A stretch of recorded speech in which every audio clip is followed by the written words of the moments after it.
नमस्कार, question our में आप सभी का बहुत स्वागत। मैं हूं आपके साथ सचिन वर्मा। उत्तराखंड को देवभूमि कहा जाता है, लिहाजा यहां हर साल लाखों की संख्या में लोग आते हैं। लेकिन हाल ही के दिनों में उत्तराखंड की शांत वादियों में जिस तरह के विवाद हुए हैं, उससे कई तरीके के सवाल उठ रहे हैं। सवाल ये उठ रहा है कि लोगों को शांति पसंद क्यों नहीं आ रही है।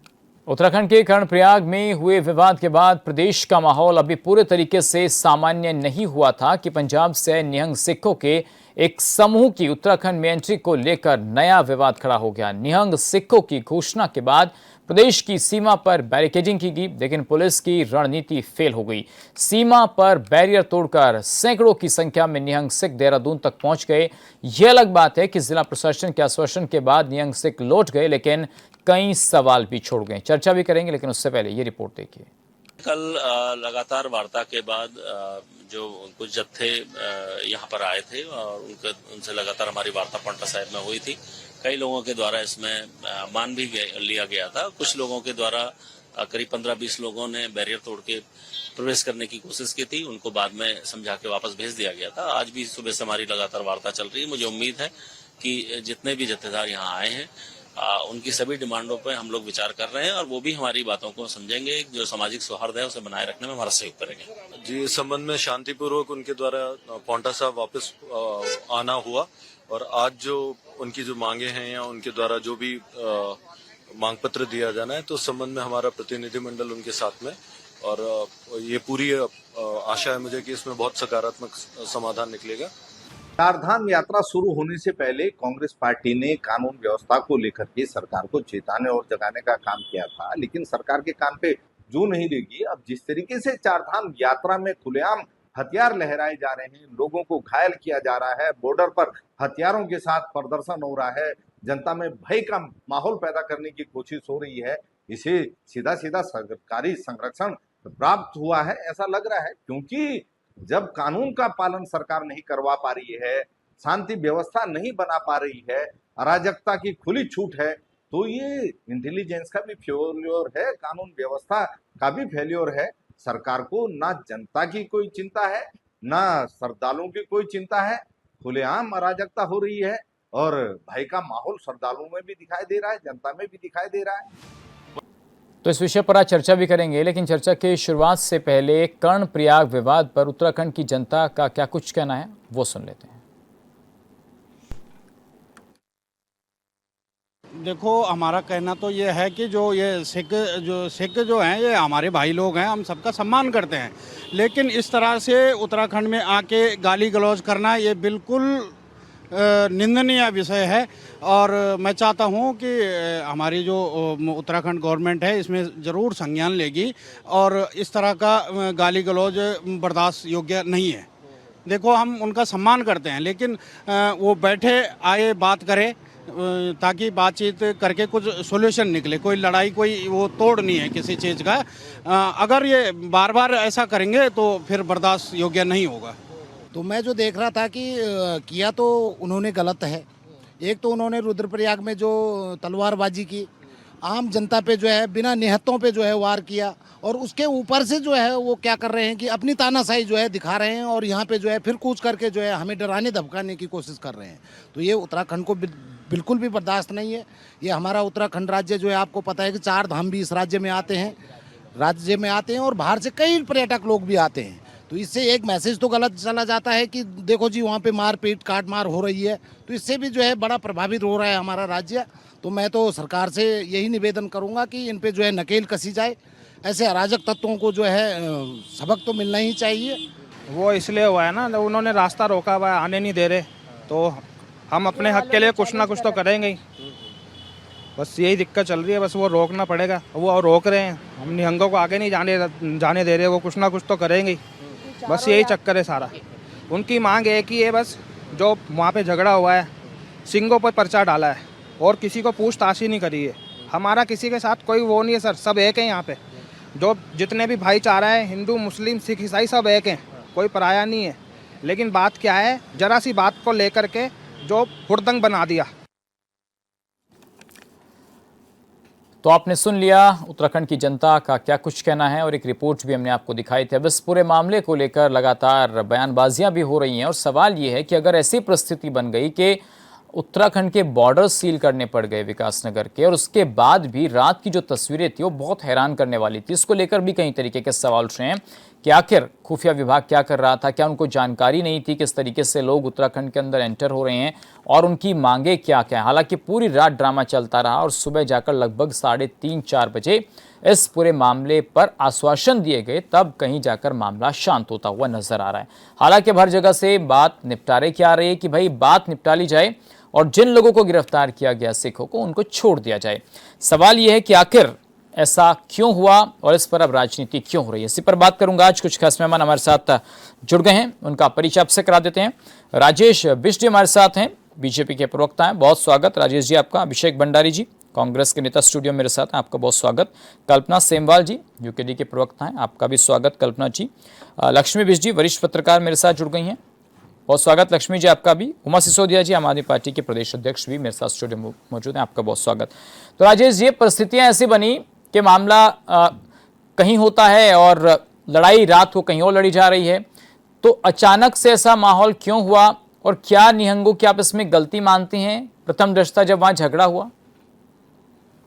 सचिन जी देखिए, उत्तराखंड की जो पहचान है वो सिर्फ अपने सौंदर्य, प्राकृतिक सौंदर्य के लिए नहीं है, बल्कि आध्यात्मिक और सांस्कृतिक जो परंपराएं हमारे इस उत्तराखंड के अंदर हैं, उसकी वजह से उत्तराखंड की एक अलग पहचान है। और निश्चित रूप से हेमकुंड साहिब की और 4 धाम की जो यात्रा है, ये यात्राएं लगभग कई वर्षों से एक साथ चल रही हैं, जो अपने आप में एक परिचायक है कि जो सांप्रदायिक धर्म के लोग हेमकुंड साहिब जाते हैं या 4 धाम यात्रा में जाते हैं, वो एक परिचय देते हैं उत्तराखंड के सौहार्द का, भाईचारे का। और ये जो घटना हुई है जिसपे आज की हमारी चर्चा है, निश्चित रूप से देखिए दुर्भाग्यपूर्ण है। यात्रा के दौरान जिस भी तरह की झड़प उनके साथ कर्णप्रयाग में हुई, उस पे जरूर एक चिंतनीय विषय है कि जो यहाँ की क्षेत्रीय लोग हैं, जो आमतौर पे अगर हम कहें श्रद्धालुओं का या पर्यटकों का स्वागत करते हैं, और हमारे उत्तराखंड की जो संपूर्ण आर्थिकी है इन यात्राओं पर निर्भर करती है। जो घटना हुई वो बिल्कुल निंदनीय है, दुर्भाग्यपूर्ण। ऐसी घटनाएं उत्तराखंड के शांतिप्रिय क्षेत्रों में नहीं होनी चाहिए।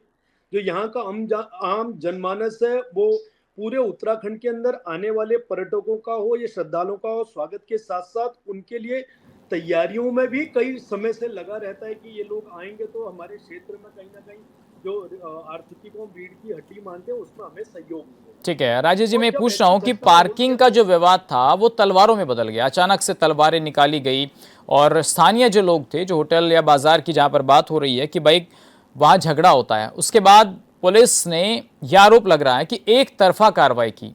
4 निहंगों को में से एक को चोटें आई हैं, वो हॉस्पिटल चले गए, 3 को गिरफ्तार कर लिया। जब उसके हॉस्पिटल से छुट्टी होती है उसको भी गिरफ्तार कर लिया गया। तो ये क्या एक पक्षीय कार्रवाई हुई जिससे लोगों में रोष भी है, खासकर निहंगों में? सचिन भाई देखिए, जिस तरह से आरोप प्रत्यारोप लग रहे हैं वो लगते रहेंगे। सरकार जो अपना काम जिस तरह से करना था पारदर्शी तरीके से, उस तरह से काम किया जा रहा है। और अगर निहंगों ने किसी तरह के कोई आरोप लगाए हैं, वो आपने भी शायद आपकी रिपोर्ट में भी मैं देख पा रहा हूँ, हरिद्वार के एसआईटी पे ये जांच भेज दी गई है, 2 हफ्ते के अंदर रिपोर्ट वहां से आनी है। अगर इस तरह की कोई बात होगी तो न्यायपूर्ण जो प्रणाली है, जो कार्यशैली है उत्तराखंड सरकार की हो, उत्तराखंड पुलिस की हो, निश्चित रूप से वो आपको देखने को मिलेगी। और न्यायपूर्ण फैसला भी आएगा जिससे ना निहंगों को ये बात का एहसास हो कि हमारे साथ न्यायपूर्ण व्यवहार नहीं हुआ है, या जो हमारे क्षेत्रीय उत्तराखंडी लोग हैं जिनके साथ अगर किसी तरह का दुर्व्यवहार हुआ हो तो उसकी भी जांच सरकार करवा रही है। और 2 हफ्ते के अंदर जैसी रिपोर्ट आएगी तो जो बातें या जो कयास लगाए जा रहे हैं उस पर विराम लगेगा। ठीक है राजेश जी, एक बात समझ में नहीं आ रही है कि मान लीजिए झगड़ा हो गया, विवाद हो भी जाते हैं, जब आप सड़कों पर या भाई बाजार में चल रहे हैं, कुछ ना कुछ बात पर हो जाता है कई बार, लेकिन क्या आप इसको सही मानते हैं कि जो हमारे पास कृपाण है या तलवार है, जो हमारी आत्मरक्षा के लिए है, क्या हम उसका इस्तेमाल इस तरीके से कर सकते हैं? उसको आप जायज मान रहे हैं या उनको पुलिस को फोन करना चाहिए था अगर कोई विवाद भी था स्थानीय लोगों से? देखिए सचिन भाई, बिल्कुल जायज नहीं था। मैंने पहले ही बताया, हथियार सिर्फ कृपाण, तलवार या कोई ऐसे भी हथियार हो सकते हैं, चाहे उसमें डंडे का प्रयोग कर लीजिए, पहाड़ी लोगों को खुपली जैसे रखने का एक उनको प्राथमिकता है वो खुखरी रखते हैं। कोई भी हथियार इस तरह के माहौल में जहाँ पे एक बाजार क्षेत्र है, ऐसी जगह पे तलवार कृपाण जैसे जो अस्त्र शस्त्र हैं जो कानूनी रूप से इनको अधिकार रखने का, वो बिल्कुल नहीं निकलने चाहिए थे। बात किसी भी प्रकार की हुई, चाहे पार्किंग को लेके हुई, वाद विवाद बढ़ा, वो निश्चित रूप से वहां पे बातचीत से शांत होना चाहिए था। स्थानीय पुलिस की जानकारी में देके उस बात का फैसला वहीं पे हो जाना चाहिए था। इतना बड़ा रूप जो इसने ले लिया, इस लड़ाई ने ले लिया या इस झगड़े ने ले लिया, बिल्कुल नहीं होना चाहिए। और मैं ऐसी घटनाओं का बिल्कुल भी समर्थन नहीं करता हूं, ना हमारे प्रदेश सरकार ऐसी घटनाओं का समर्थन करती है। इसीलिए हम बार बार कह रहे हैं कि कोई भी व्यक्ति अगर नियमों को ताक पे रख के अगर ऐसे काम करेगा तो निश्चित रूप से उस पे कानूनी कार्रवाई। तो राजेश जी, ट्रांसफर फिर केस क्यों किया गया? क्या पुलिस पर विश्वास नहीं था, कर्णप्रयाग पुलिस पर, या लोगों में पुलिस की सत्यता स्वीकार्यता नहीं थी?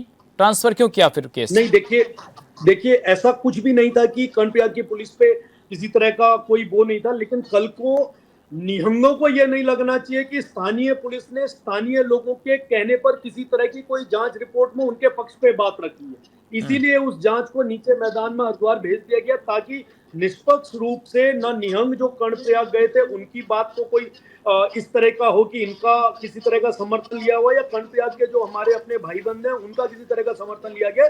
इसलिए जांच वहां के एसएसपी को दी गई, और मैं मानता हूं कि ये जांच निष्पक्ष आएगी, और किसी ने भी कानून का अगर उल्लंघन किया तो उस पर निश्चित रूप से कार्रवाई होगी, और कड़ी कार्रवाई होगी। ठीक है, मैं आऊंगा आपके पास। अभिषेक जी, भाई सरकार क्या कर सकती है? मान लीजिए झगड़ा हुआ तो प्रथम दृष्टया जो है गिरफ्तारियां हो रही हैं, दोनों की सुनवाई हो रही है।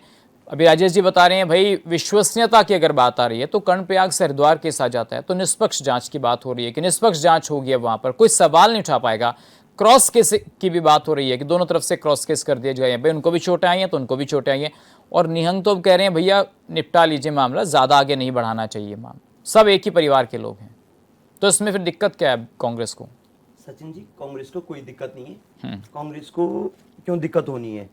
अब दिक्कत यहाँ के आम जनता को है। आप देख रहे होंगे, सर्वप्रथम ये विवाद कहाँ से बढ़ा? कर्णप्रयाग की एक घटना होती है जी। जो कुछ सिख भाई हैं हमारे और स्थानीय लोगों के साथ हो गया, बातचीत होती है, आपकी कई मौकों पे कई विषम परिस्थितियां होती हैं, लेकिन ऐसे मौकों पे आप ही ये मान के चले जो वहां पे स्थानीय लोग थे, स्थानीय का मतलब वहां पे लोकल रहे होंगे जी, बिल्कुल, किसी ने कोई डंडा लेके आए, किसी के घर में कोई पिस्टल रही होगी या कुछ रहा होगा, जो भी ये मार पिटाई तो दोनों तरफ से हुई ना, एक तो वही निहंग भी घायल हुआ है तो क्या कोई ऐसा करके बहुत ज्यादा बढ़ सकता था ना? ये ऐसा नहीं है कि विद इन कोई सेकंड में हुआ। वहां पे मामला करीबन 2-2.5 घंटे तक बहुत बड़ा जाम रहा, और करीबन जाम तो बाद में लगाया गया ना, जब वहां लोकल के लोगों ने जाम लगा दिया, गिरफ्तारी के लोगों ने तो जाम लगाना, जब स्थानीय लोग इतना परेशान होंगे। मैं सीधी कड़ी पे आता हूं, कर्णप्रयाग की घटना, उसके बाद नगरासू में एक गुरुद्वारे को बिल्कुल हाईजैक कर दिया गया। अब उस गुरुद्वारे की तह में भी जाओ, ये गुरुद्वारा कैसे बना? यहाँ पे बहुत चीजें हैं। आज वहां पे स्थानीय विधायक और काबीना मंत्री हैं भरत सिंह चौधरी जी, तो ये बसावट उन्हीं के द्वारा है। आप आज भी नहीं, तो गुरुद्वारा बनाने में भी दिक्कत है कुछ कांग्रेस को। अगर गुरुद्वारा बना दिया, मैं आपको बताऊं, मैं जनपद रुद्रप्रयाग से ही आता हूं सचिन जी, और हमारी बहन भी जनपद रुद्रप्रयाग से आती हैं, तो हम स्थानीय भौगोलिक परिस्थिति मतलब आप कह रहे हैं कि भाई जानते हैं गुरुद्वारा नहीं बनना चाहिए। कांग्रेस, यूकेडी, बीजेपी, और आप उसमें थोड़ा सा एक अलग बात है, वहां पे भरत चौधरी जी का बरसों से जब ये गुरुद्वारे बने ना, मैं ये नहीं बोल रहा कोई बाहर का नहीं आना, बाहर का आएगा तो भाई आना ही है, वो भी हमारे भाई हैं।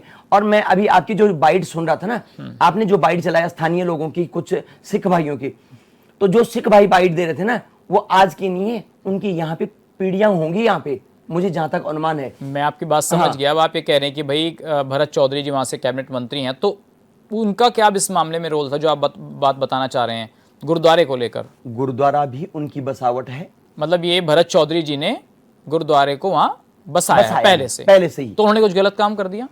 अब ये जनता या आप लोग जो परसेप्शन निकल के आएंगे, वो नहीं सर, परसेप्शन कांग्रेस का क्या है? अगर कोई गुरुद्वारा बना रहा है उसमें कोई दिक्कत कांग्रेस को है? जैसा भी बीजेपी भी आरोप लगाती है भाई मस्जिदों से दिक्कत नहीं है इनको, इनको गुरुद्वारों और मंदिरों से दिक्कत हो रही है। तो मैं पूछ रहा हूं आपसे, कांग्रेस के नेता हैं आप, तो कांग्रेस को कोई दिक्कत है अगर वहां गुरुद्वारा बना लिया सिखों ने अपना? नहीं, कांग्रेस को कोई दिक्कत नहीं है। ठीक है, मैं वहां की जो कार्य प्रणाली है ना, मैं अभी बताऊं, जब वहां पे गुरुद्वारा चल रहा था, गुरुद्वारा किसी का, आप जरा इनके ट्रस्ट और बोर्ड से पता करेंगे सचिन जी, आप भी खोजी पत्रकार हैं, तो पता करना कि किसी का पर्सनल गुरुद्वारा नहीं होता है। मैं समझ गया। ये गुरुद्वारा पर्सनल है, ये जो नगरासू का गुरुद्वारा है पर्सनल है।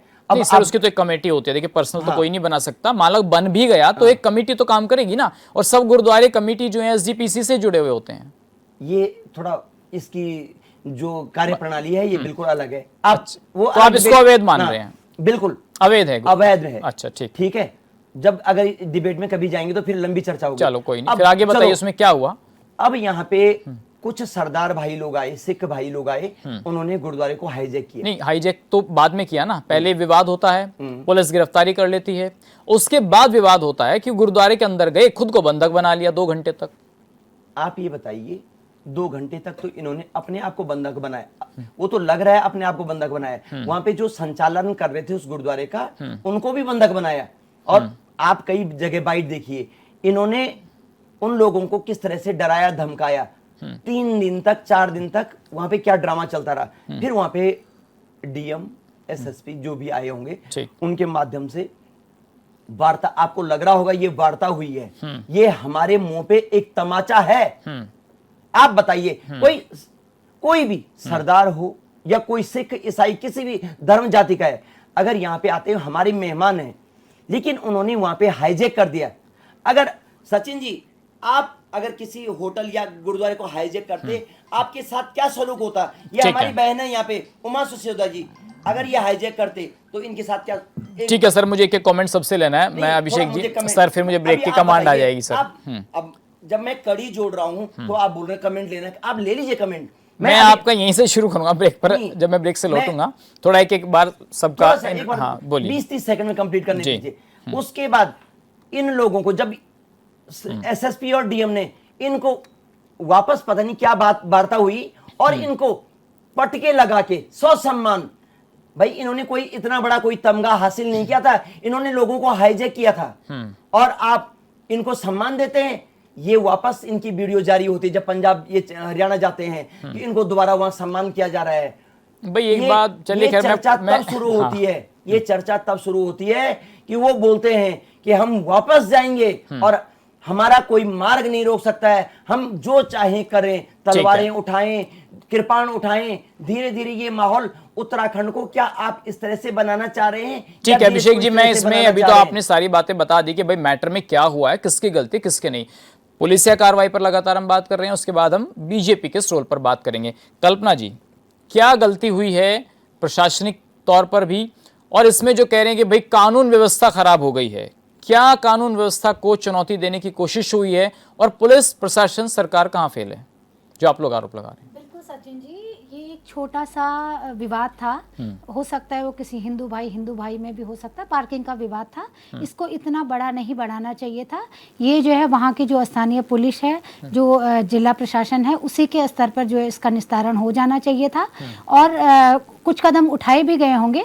ऐसा नहीं है, सबसे बड़ी बात तो ये है कि इसमें सबसे पहले ये कहा जा रहा है कि ये सिख बनाम हिंदू है। ये सिख बनाम हिंदू नहीं है, ये हुड़दंगी बनाम हुड़दंगी है। तो ये आप निहंगों को हुड़दंगी मान रहे हैं? नहीं, सब निहंगी की बात नहीं कर रही हूँ मैं, जिन्होंने वहां पे जिन्होंने ये काम किया, चाहे वो हमारे पहाड़ी भाई भी हैं। देखो वो छोटी सी चीज है, बहुत बार होता है, ये इतना बड़ा मुद्दा नहीं था। और उसके बाद लेकिन सबसे बड़ी बात ये कि जब नगरासू में हाईजैक किया गया कुछ निहंगों द्वारा, तो उसके बाद जो है पुलिस का जो रवैया रहा है, जिस तरह से 3-3 मोटरसाइकिल में वो निहंग जा रहे थे, एक मोटरसाइकिल में 3 लोग बैठ के जा रहे हैं, और उसके बाद उन्होंने वहां पे पत्थरबाजी भी की। उसके अलावा जिस तरह से उन्होंने शासन प्रशासन को चुनौती दी उत्तराखंड सरकार को, वहां पर जो है हम लोग कमजोर पड़ गए, जो उत्तराखंड सरकार है। क्योंकि आपको क्या है कि जो हुड़दंगी है उसको हुड़दंगी के तरह से ही मान लीजिए वहां हुड़दंग हुआ, पुलिस ने प्रथम दशता 3 को गिरफ्तार किया, 1 को हॉस्पिटल से छुटने के बाद गिरफ्तार किया, तो लोगों ने जाम लगाया, सबकी गिरफ्तारी हुई, जाम खुल गया। उसके बाद गुरुद्वारे की बात तो बाद में आई ना, कि गुरुद्वारे पर उन लोगों ने अंदर जाकर उसको 72 घंटे तक लॉक किया, प्रशासन के लोग आए, तो उसमें गलती कहाँ है? पुलिस को जो काम करना चाहिए था शांति व्यवस्था, कानून व्यवस्था मेंटेन करने के लिए, वो कर रहे थे। अगर कोई अंदर घुस गया तो प्यार से तो उसको बाहर निकालेंगे। गुरुद्वारे पर क्या आप वो काम कराना चाहते हैं जो इंदिरा गांधी के टाइम पर हुआ था गोल्डन टेम्पल में? उनको प्यार से बाहर निकालेंगे, लेकिन आप उनको ससम्मान बाहर भेज रहे हैं, क्योंकि जो भी हुड़दंग करेगा उसके खिलाफ आपको कार्रवाई अवश्य करनी चाहिए थी। और उसके ऐसा नहीं हो सकता ना कि मैं भी किसी स्टेट में जाके हुड़दंग करूं और उसके बाद बोलूं कि भाई मैं पहाड़ी हूं, मैं उत्तराखंड से हूं, आप मेरे खिलाफ कोई कार्रवाई नहीं कर सकते। जो हुड़दंग करेगा, चाहे वो पहाड़ी है, चाहे वो सिख धर्म से बिलोंग करता है या किसी और संप्रदाय से, वो कानून के अनुसार उस पर कार्रवाई होनी चाहिए। और सबसे बड़ी बात ये है, प्रदेश पहले है, बाकी चीज़ें सब बाद में आती हैं। और इस तरह के अगर हम गुरु जहाँ कह रहे हैं कि हेमकुंड साहब है, तो उसको तो लेखपाल झील वहाँ पर है, लेखपाल जो है वहाँ पे लक्ष्मण जी का मंदिर है, वो जो है सिख समुदाय से भी संबंधित है, वो हिंदू धर्म से भी संबंधित है, और कुछ चीज़ें वहाँ पे बौद्ध धर्म से भी रिलेटेड अगर आप हिस्ट्री पढ़ेंगे। और गुरु ग्रंथ साहब के जो 10वां ग्रंथ है उसमें इसके बारे में डिटेल से बात की गई है। अगर आप देखोगे तो ऐसा नहीं है, सिख हमारे भाई हैं और पहले से ही बहुत सौहार्दपूर्ण व्यवहार उनका और हमारा रहा है। हमारे बहुत सारे लोग पंजाब में रहते हैं और बहुत सारे जो है सिख लोग यहाँ रहते हैं। तो ये सिख, और ये सिर्फ ये है कि ये जो है बीजेपी का एक जो है राजनीतिक स्टंट है कि इतनी छोटी सी बात को अगर इतना बड़ा प्रदेश होके तुरंत नहीं संभाल पा रहे हैं, तो ये बीजेपी के शासन प्रशासन का फेलियर है। और इससे आप कल रात देखोगे, जैसे आप अपनी रिपोर्ट में भी आपने कहा कि कल रात का जो माहौल रहा वो बहुत दहशतपूर्ण रहा। ठीक है, मुझे एक छोटा सा ब्रेक लेना पड़ रहा है। ठीक है, सबकी बात पूरी नहीं हो पाई है क्योंकि मेरे पास 2 मेहमान और हैं। ब्रेक ले रहा हूँ। ब्रेक के बाद जब लौटेंगे तो यही बात होगी कि भाई शांति की बात जब हो रही है, प्रशासन कर रहा है, तो उसमें राजनीति क्यों आ रही है? अगर कोई घटना होती है तो क्या उस पर सियासत करना जरूरी है? दोनों तरफ से बयानबाजियां हो रही हैं। छोटा सा ब्रेक, तुरंत लौट रहे हैं। तो ब्रेक के बाद आप सभी का एक बार फिर से स्वागत है। आज बात हो रही है उत्तराखंड की शांति व्यवस्था को लेकर, निहंग और जिस तरीके से क्षेत्र के लोग आमने सामने पार्किंग विवाद पर, और पिछले 3 से 4 दिनों तक ये मसला जो है पूरा सुर्खियों में है। लेकिन अब मसला निपटता हुआ भी नजर आ रहा है। प्रशासन कह रहा है कि हर तरीके से बातों को सुन लिया गया है, जांच होगी, जांच के बाद जैसा भी जो भी दोषी होगा उसके खिलाफ कार्रवाई होगी। तो उमा जी, अब पूरा घटनाक्रम आपने देख लिया, सुन लिया, हमारे 2-3 प्रवक्ता हैं, उन्होंने अपनी बात रख भी ली। यहाँ पर क्या निकलकर सामने आ रहा है? कोई घटना होती है तो उसको हर तरीके से राजनीतिक रूप देना सही है या भाई प्रशासन को आज कोऑर्डिनेट करना चाहिए? देखिए, मैं इसमें जो हमारी पुलिस है, मैं उसकी तारीफ़ करना चाहूँगी कि इसने इस विवाद को और भी ज़्यादा खतरनाक रूप ले सकता था, लेकिन पुलिस ने बहुत संयम के साथ, हमारे डीएम साहब ने बहुत संयम के साथ जिस तरीके से सुबह 4 बजे तक वो वहाँ पर खड़े रहे, तो मैं अपनी पुलिस को मैं पूरा उनको मैं साधुवाद देना चाहूँगी कि हमारी पुलिस ने बहुत बेहतरीन काम इसमें किया है। लेकिन मैं एक चीज़ ज़रूर कहना चाहती हूँ कि हम हर बार अपनी पीठ थपथपाते हैं कि हमारे यहाँ इतने लाख लोग यात्रा में आए, एक दिन में इतने श्रद्धालु यात्रा में आए। मैं स्वागत करती हूँ, श्रद्धालु आने चाहिए। उत्तराखंड में इतने बड़े धाम है, हमारी इस समय 4 धाम यात्रा भी चल रही है, हेमकुंड साहब की यात्रा भी चल रही है। लेकिन मेरा प्रश्न ये है यहाँ पर अपनी सरकार से कि क्या वाकई में उत्तराखंड की जो पुलिस है, जो हमारे जितने जवान हैं, मतलब कंपेयर टू इतने यात्री आ रहे हैं और हमारे पास पुलिस इतनी सी है, क्या वाकई में इस समय वो समय नहीं आ गया है कि हमारे मुख्यमंत्री जी इस बात पर बैठकर बहुत ध्यान से सोचे कि इतने यात्री जो आ रहे हैं उसमें देखिए हर तरह के लोग हैं, शांति वाले लोग भी हैं जो वाकई में धार्मिक यात्रा कर रहे हैं बहुत शांति प्रिय तरीके से, और हुड़दंगी भी उसमें शामिल है। तो क्या अब वो वक्त नहीं आ गया है जब धामी जी को बैठकर इस बात पे सोचना चाहिए कि इस यात्रा का रूट किस तरीके से हो, वहां पर पुलिस की व्यवस्था कैसे पता लगेगा उमा जी कि ये हुड़दंगी है ये नहीं है? जैसे भी कल्पना जी भी कह रही थी भाई ये हुड़दंगी है, अभी भंडारी जी भी कह रहे थे भाई ये हुड़दंगी है तो इनको पकड़ो। तो ये कैसे पता चल रहा है जत्था जा रहा है तो उसमें हुड़दंगी कौन है? देखिए, सरकार को इस समय पुलिस की जो अपनी जो व्यवस्था है उसको सुदृढ़ करना पड़ेगा। कम से कम यात्रा रूट पे तो 100% सुदृढ़ पुलिस सुरक्षा जगह जगह रहती है, बैरिकेडिंग भी रहते हैं, सुरक्षा के लिए भी रहते हैं। इसका मतलब कहीं ना कहीं सचिन जी, कहीं ना कहीं तो कमी हुई है ना, कहीं ना कहीं। अगर ये इतना बड़ा कोई घटना हो गई, देखिए घटना हो गई तो घटना तो कहीं भी हो सकती है, किसी भी रूट पर हो सकती है, लेकिन उसके बाद नहीं, हमें कुछ तो इसमें पुलिस का आप फेलियर मानती हैं? घटना हुई है तो पुलिस का फेलियर है? मैं इसमें मैंने कहा कि मैं पुलिस को इसमें कहती हूँ कि जो कल रात की जो घटना है, क्या तो चलिए ठीक है आपने बता दिया, लेकिन देखिए पुलिस की संख्या बल कम है, यात्रा में आने वाले यात्री जो हैं ज्यादा है। मैं सिंपल कहना चाहूंगी, यात्री लाखों की संख्या में आ रहे हैं और पुलिस वाले वहाँ पे कुछ हजार पुलिस वाले हैं जो पूरे यात्रा रूट को संभाल रहे हैं। एक एक पुलिस वाला बेचारा बिना खाए, बिना सोए, बिना बेचारे नहाए धोए, बिना कपड़े पहने, मतलब बिना कपड़े बदले वो वहां पर यात्रा में व्यवस्था संभालने में लगे हुए हैं। मैं सैल्यूट करती हूँ अपने पुलिस वालों को कि वो दिन रात किस तरीके से वो कितनी मेहनत से काम कर रहे हैं। लेकिन हमें यात्रियों की संख्या को देखते हुए पुलिस की संख्या बढ़ानी पड़ेगी, व्यवस्था और बेहतरीन करनी पड़ेगी कि इस तरह की घटनाएं जो हैं वो दोबारा ना हो। कितना अच्छा होता कि अगर वो कर्णप्रयाग का जो हमारा जो बाजार था जहां पर ये पार्किंग विवाद हुआ, वहां पर अगर उसी समय 8-10 पुलिस वाले वहां पर होते, उन्हें पता होता कि भाई यहाँ से यात्री जा रहे हैं और 8-10 पुलिस वाले वहां पर होते, तो मुझे नहीं लगता कि ये विवाद इतना बड़ा होता। पूरे हर जगह चौक चौराहों पर तो ये पॉसिबल भी नहीं होता कि भैया पुलिस तैनात कर दीजिए। लेकिन अगर मान लीजिए पार्किंग का विवाद था तो क्या क्षेत्रीय लोगों को और निहंगों की जिम्मेदारी नहीं बनती थी? अगर कोई विवाद हो गया था तो पुलिस का जो भी एक डायल नंबर होता है आप उसको डायल कर सकते थे। देखिए 112 है, जो भी क्षेत्रीय पुलिस है उसके सचिन जी खुद लड़ाई कर देना शुरू कर देना, मारपीट कर देना, क्या जायज है? मुझे ये कहते हुए बहुत दुख हो रहा है कि हमारे मुख्यमंत्री धामी जी को हेट स्पीच देने में नंबर 1 का तमगा मिला हुआ है। जिस प्रदेश के मुख्यमंत्री हेट स्पीच में नंबर 1 हो, वहां पर हम कहते हैं ना, जो हमारे नेता होते हैं वो समाज का आईना होता है। इसी समाज से निकलकर तो हमारे लीडर बनते हैं। मैं समझती हूँ कि मुख्यमंत्री धामी जी अगर अपने जो उनकी जो, और दूसरी एक बात, हमारे बहुत सारे नेता हेट स्पीच करते हैं लेकिन कभी भी कोर्ट की तरफ से उनको कोई इस तरह की फटकार या इस तरह का उनको जेल नहीं होती। क्या संबंध हुआ? इसका संबंध है, इसका संबंध बिल्कुल है। हमारे नेताओं की जो वाणी है, हमारे जो, देखिए नेता क्या है, नेतृत्व मतलब ये कह रहे हैं कि जो मुख्यमंत्री जी बोल रहे हैं वो जनता में प्रलक्षित हो रहा है। बिल्कुल, तो ये झगड़ा मुख्यमंत्री की भाषा की वजह से ये झगड़ा हमारे समाज में जो वैमनस्यता फैलाई जा रही है, ये उसकी जो है परिणति है। हमारे समाज में अगर छोटे छोटे संप्रदायों को आपस में उन पे वाद विवाद किया जाएगा, खुद मुख्यमंत्री जी अगर हेट स्पीच बोलेंगे किसी एक दूसरे संप्रदाय के खिलाफ, तो इस तरह की जो बातें हैं, ये जो झगड़ा हुआ जी उनके बारे में तो मुख्यमंत्री जी कभी नहीं बोलते हैं। वो तो जिनके बारे में बोलते हैं जिहाद के बारे में बोल रहे हैं। जब समाज बढ़ता है तो समाज ये नहीं देखता, जब वो बढ़ते बढ़ते बढ़ते बढ़ते परिवार तक बढ़ जाता है, परिवार की इकाई तक भी बंटवारा वो हो जाता है। मेरा कहने का मतलब ये है कि इस समय वो वक्त आ गया है जब हमें अपनी कानून व्यवस्था को भी सुधारना पड़ेगा। और जो हेट स्पीच देने वाले नेता हैं, इस समय भी कुछ छुटभइये नेता हैं जो लगातार अनर्गल प्रलाप करने पर लगे हुए, उनकी वीडियोस चल रही हैं। मैं आपके चैनल के माध्यम से कहना चाहूंगी, क्या अब मुख्यमंत्री जी या हमारे जो पुलिस है, क्या अब उन नेताओं के खिलाफ कड़ी से कड़ी कार्रवाई करेगी या नहीं करेगी जो भड़काऊ भाषण इस समय दे रहे हैं? लक्ष्मी जी, आपको क्या लगता है कहाँ विवाद की जड़ है? आपने तमाम जो प्रवक्ता है सबको सुन लिया, विवाद की जड़ क्या है? पुलिस प्रशासन का इसमें क्या रोल है? निहंगों की इसमें क्या गलती है?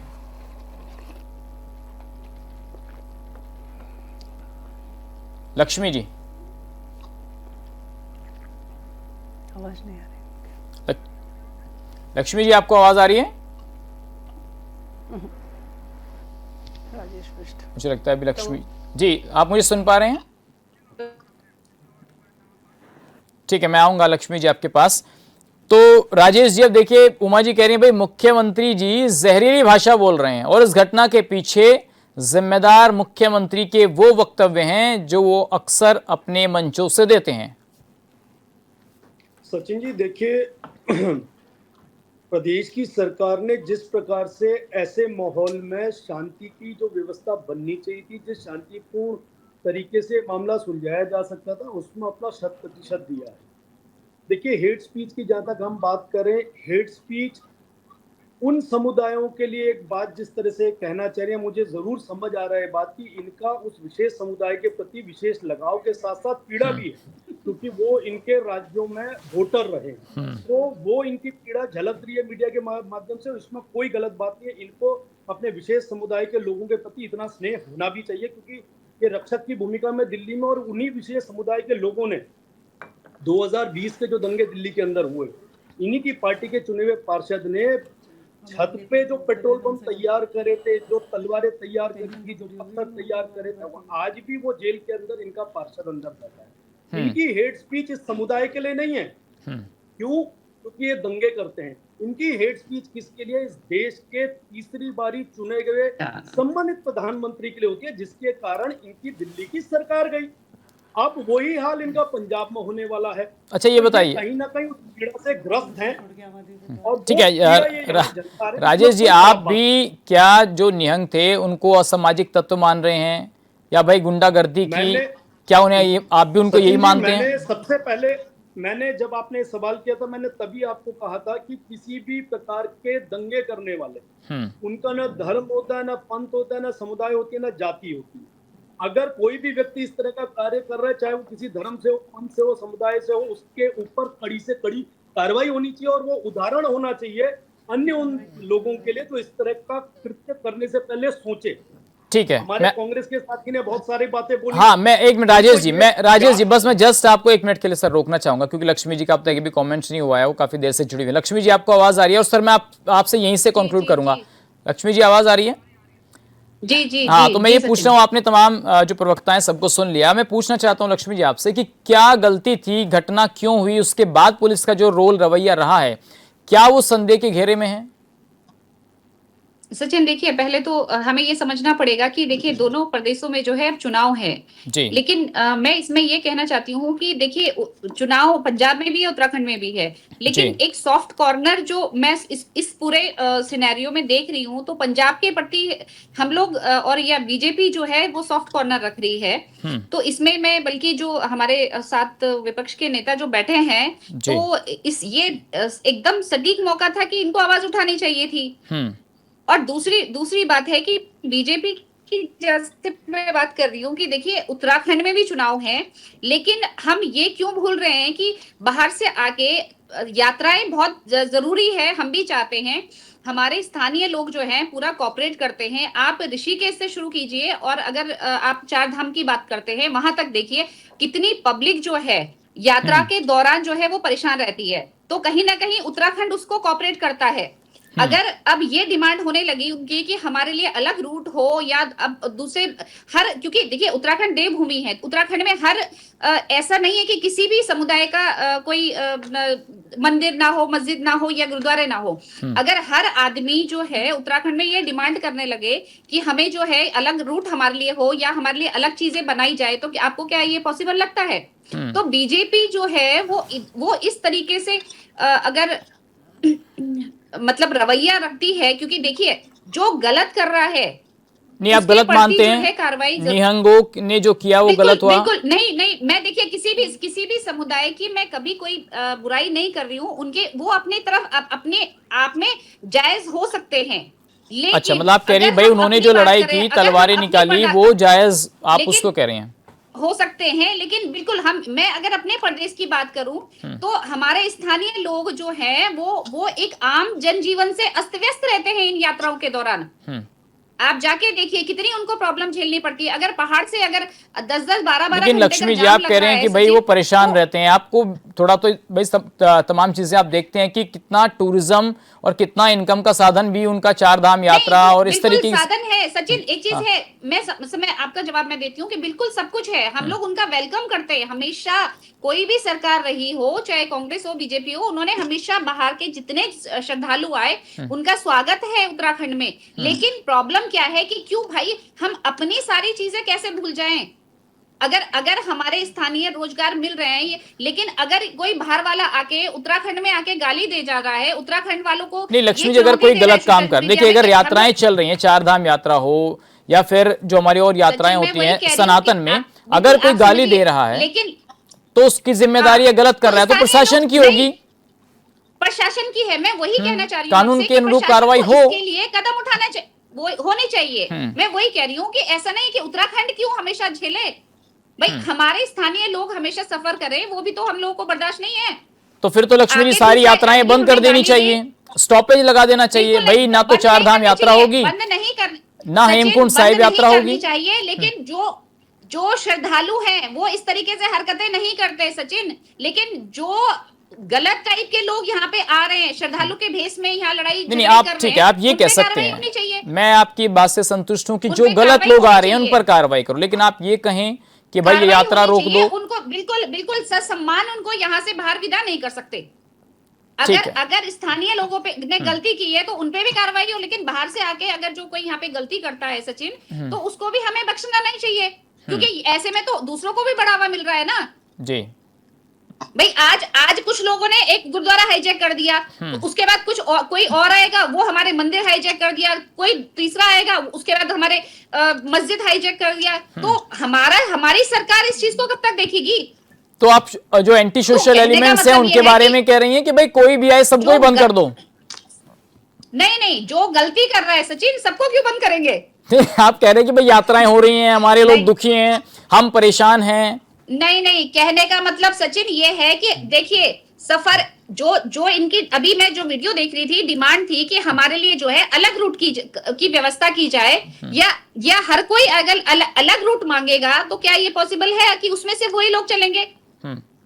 लेकिन अगर बाहर से आके भाई हम लोगों के लिए ठीक है, हर चीज में जो हमारे बाहर से तीर्थयात्री आते हैं उनका स्वागत है, लेकिन हुड़दंगी आते हैं और ठीक है, मैं आपकी इस बात का तो मैं भी समर्थन करता हूँ कि हुड़दंगियों को उनको जगह नहीं नहीं छोड़ना- होनी चाहिए, उनको वो चाहे छोड़ना किसी भी गलत धर्म है। के हो। ठीक है, किसी भी धर्म के हो, अभिषेक बिल्कुल। जी, अभी मैम कह रही देखिए भाई यात्राएं हो रही हैं तो हमें परेशानियां हो रही हैं। अब कल रात जिस तरीके से दिक्कतें हुई तो वहां भी पूरी रात परेशानियां हुई, आम लोगों को दिक्कतों का सामना करना पड़ा और लोग कहीं ना कहीं डर और खौफ के साए में थे। पुलिस के लोग कुछ भी नहीं कर पा रहे थे, आगे से आक्रामकता दिखाई जा रही थी, हाथों में उनके तलवार थे, कृपाण थे। तो पुलिस क्या कर सकती है ऐसी कंडीशन में, जहां आपको कानून व्यवस्था मेंटेन करनी है, लोगों को समझाना है, रोकना है, दूसरी तरफ से आपके सामने भाई तलवार लिए लोग खड़े हैं, तो क्या करेंगे आप ऐसी कंडीशन में?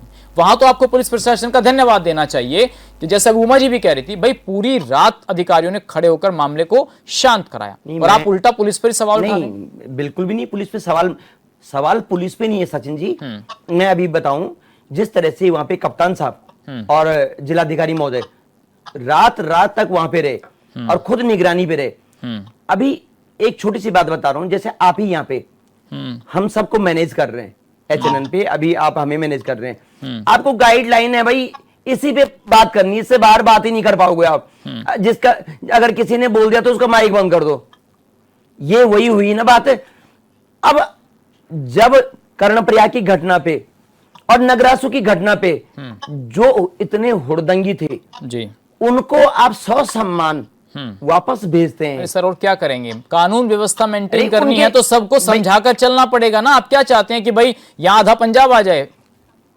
नहीं, आधा पंजाब कैसे आ जाएगा? अरे सर क्यों नहीं आ रहा है? विकास नगर से लोग क्या सचिन जी, करने आप आ रहे कैसी थे? बात कर रहे हो? पांवटा साहिब एक से चीज लोग क्या बताइए, करने आ रहे एक चीज थे? बताइए, क्या सवा करोड़ जनसंख्या उत्तराखंड की है। मैं दिल्ली में जाता हूँ, हुड़दंगी करता हूँ, हिमाचल में जाता हूँ, कुछ भी गलत अवैध काम करता हूँ और क्या फिर बोलूंगा हुआ मैं विकास पहाड़ का नगर हूँ। में? सर क्या हुआ? हैं? लोग आ रहे थे ना। अगर आप उन लोगों के साथ या किसी के साथ भी लोकल के लोगों के साथ किया तो वो धरने पर बैठ गए। भाई बाहर के लोगों के साथ करेंगे तो उन्होंने गुरुद्वारा कब्जा लिया।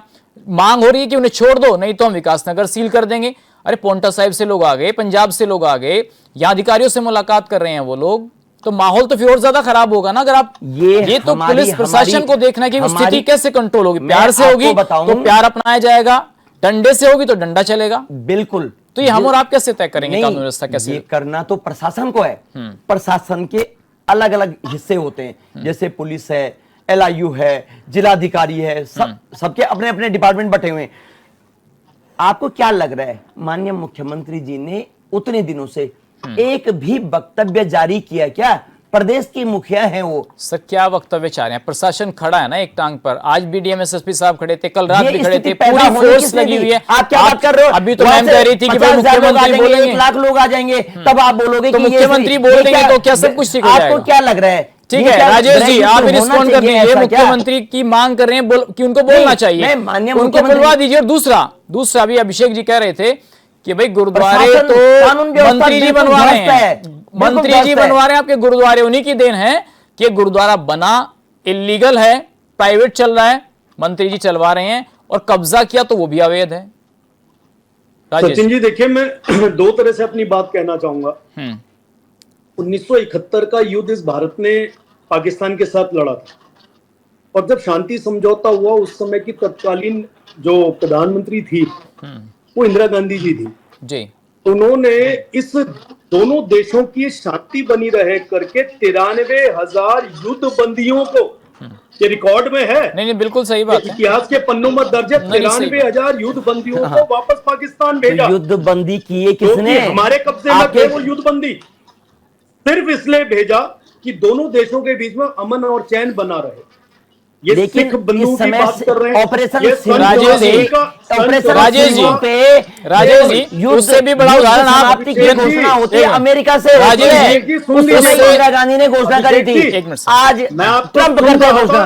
मैं आपको सुन रहा था, 2 मिनट बात सुन लीजिए। हाँ, मैं 1984 नहीं चाहता था आप इंटरप्ट करूं, लेकिन आप बात कैसे करोगे? राजेश जी, उससे बड़ा उदाहरण तो जनरल सिंह भिंडरावाले का है, जनरल सिंह भिंडरावाले का, उससे बड़ा दिल्ली के उदाहरण। अंदर, पंजाब के अंदर, देश के अलग अलग हिस्सों में जो उस समय का कृत्य कांग्रेस पार्टी के कार्यकर्ताओं के द्वारा और सरकार के द्वारा उस समय का किया गया, ये देश कभी नहीं भूलेगा। नहीं राजेश जी, समुदाय कभी नहीं भूलेगा। एक मिनट ये सर। दमनकारी नीति जो उस समय की कांग्रेस सरकार ने की, ये देश को आज भी याद है। और मैं बताना चाहता हूं कि उस समय पे राजीव गांधी जो प्रधानमंत्री थे, उनका वक्तव्य था कि जब बड़ा पेड़ गिरता है तो धरती हिलती है।